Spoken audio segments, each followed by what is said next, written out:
Purposely. Your life, God's purpose. Listen at onpurposely.com.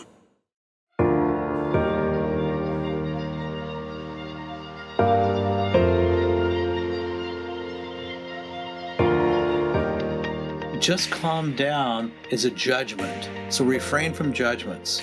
But to acknowledge, it sounds like you're feeling a lot of things right now. Tell me a little bit about what's going on. Versus, hey, you just calm down. You should just calm down. Yeah, that's a judgment.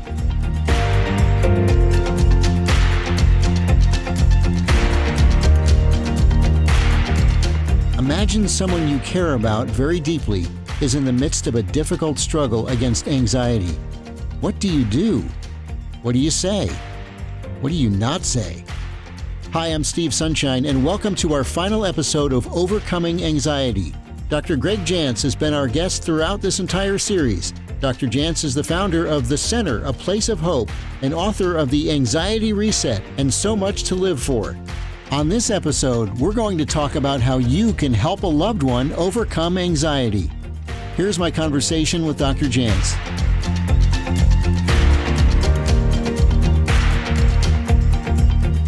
If you have a loved one who has anxiety problems, how do we help? Well, one of the things is be careful of being overly judgmental and overly telling them what to do. Look, if you're suffering from depression or anxiety, I get it. It can be hard to feel like you want to help somebody, and it's a real struggle because you don't know what to do. And sometimes we're too quick to give answers. Sometimes a person needs us to listen to them and ask the question, tell me, how bad is it? How bad? Tell me what's going on. Tell me what you're feeling and thinking, and really listening. And then ask the question, well, tell me, what are you thinking about doing? You know, sometimes a person go, I don't know, I don't want to live anymore. And maybe they've been thinking about suicide. And so we really, by listening to a person, can really begin to open the door to maybe saving a life. So watch judgmentalism, watch, no quick answers, help them have empathy, help them feel heard and listened to, but then be a part of the solution. Well, what's the solution? Well, who have you talked to about this? Can I be a part of helping you get some assistance? I love and care about you greatly. So be a part of the plan. You mentioned suicide. I've got to ask, if somebody says something like that, like I no longer want to live, or whatever the clue might be, what do you do? My most recent book is called So Much to Live For. It's a book on dealing with suicide. I never thought I would do a book, Steve, on suicide, and it was not even on my radar. But what I saw happening to our youth, this is something we have to talk about. So one of the myths is if I use the word suicide, I'm going to give them ideas. That's a myth. What that means is ask them, have you thought about harming yourself or taking your life? Do you feel suicidal? And that's really an important question to ask, because nobody's maybe asked that. And now they're going to share with you some things. And then you're going to help them. You're not going to do it on your own, but you're going to really do it by involving others. Don't carry this all on your own. So there's a lot of great ideas I put in that little book, So Much to Live For. So Much to Live For. Okay. If somebody says no to that question, are you considering suicide? Is it fairly safe to say that they're being honest at that point, or is that really an overreach to assume that? Well, that's the thing. We're going to ask the question. We're going to believe what they tell us. We're going to ask them, well, can I check in with you again? Can we talk again? So have follow-up. If they're not seeing somebody for help, can I help you? Can we hunt down the right kind of resources for you? So be a part of the solution. But we're going to believe what they're saying, but we're going to have follow-up. What, as you're helping somebody through any kind of an anxiety problem, and what are some signs of progress, little things you can celebrate? Well, I think you can celebrate each day where maybe I slept a little longer. I'm going to start each day with gratitude. I'm going to celebrate that. It's really about putting together those baby steps. Excellent. So I know that dealing with either depression or anxiety in a loved one, a spouse, a child, a family member, a friend, can be really weigh the person who's trying to help down. How do you help yourself not become anxious because you're trying to help somebody else through anxiety? Yeah. Our own self-care is pretty important, isn't it? Yeah. And, sometimes we can really get overly worried or overly dependent on how another person's doing. That's why I say we don't carry this alone. We partner with somebody else. We ask, hey, can I have so-and-so who I know you really loves and cares about you? Can I tell them about this? Can we pray for you together? So begin to share the burden versus being overwhelmed by it. But remember, help get them to a place or a person that can be of great help. Absolutely. These 3 words, I imagine you want them banned from helping anybody through an anxiety crisis. Just calm down. That's the gut instinct of a lot of people. That's just what you want to say. It's what you feel like needs to be said. I've always heard it's absolutely the wrong thing to say because, well, tell us about that. No, well, because it probably amplifies the feelings.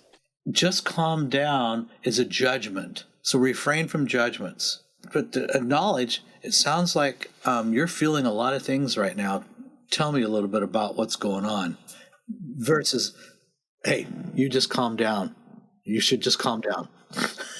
Yeah, that's a judgment. Okay, sure. That would fit right in with that. So you're literally asking somebody at some point, do you want me to try to help you find a solution to this?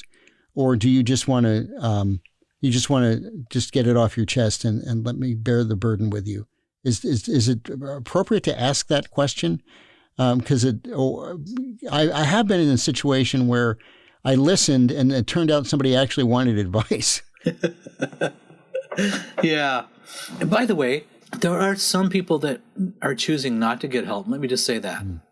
And there's times where you can offer help and they're not going to receive it. And those are difficult. And I want us to acknowledge that will happen. And it's not about us.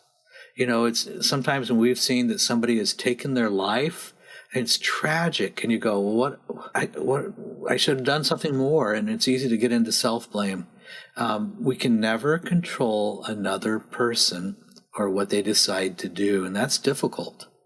So I just want to say there's sometimes that a person will do what I call help rejecting. Help rejecting. And what? So the rejecting help, and then at that point you just need to step away. I will always be here for you. Let me know in the future. I just want to let you know how much I love and care about you. Okay. You're going to keep the bridge open. Keep the bridge open, and I would imagine pray a lot at that point too. Absolutely. Thing. What do people mostly misunderstand about anxiety? Well, one of the myths of anxiety is I can just get over it, or something's really wrong with me. So we misjudge it and we misunderstand it. And so let's just say there's always reasons for it. That's why we pray for discernment and wisdom to know what is it I need to address. What, as we wrap things up, what do you think a person who's spent the time on these 5 episodes now, what do you most want them to take away from what we've been talking about? Well, there's probably 2 things that really come to my mind. I want a person to know there is hope, even if you don't feel it. And there can be a plan. If you feel like it's so overwhelming, I don't even know where to start. There are those that can help. There are those that are gifted and called to help. And I want you to know this is not a permanent condition, the anxiety, the depression. And there may be some very difficult things to walk through. And don't isolate. You don't have to do this alone because we're designed, we need others, and there is hope. How can one of our podcast listeners find out more information about A Place of Hope? Well, one of the things is get more information. So from articles and downloads, there's even some good surveys and little tests you can take. Go to aplaceofhope.com. It's all free resources, aplaceofhope.com.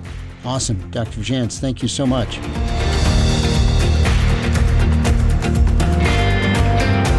I want to say a big thank you to Dr. Greg Jantz for joining us and sharing his insights throughout this series. If you're looking for next steps, our show notes could be a good place to start. You'll find links to The Center, A Place of Hope, and to Dr. Jantz's books like The Anxiety Reset, So Much to Live For, and others. Thanks again for listening, and feel free to share this podcast with anyone you know who might benefit from it. This podcast is part of Purposely, a podcast network designed with practical podcasts to help you find and live in God's purpose for your life. Find more amazing podcasts at onpurposely.com.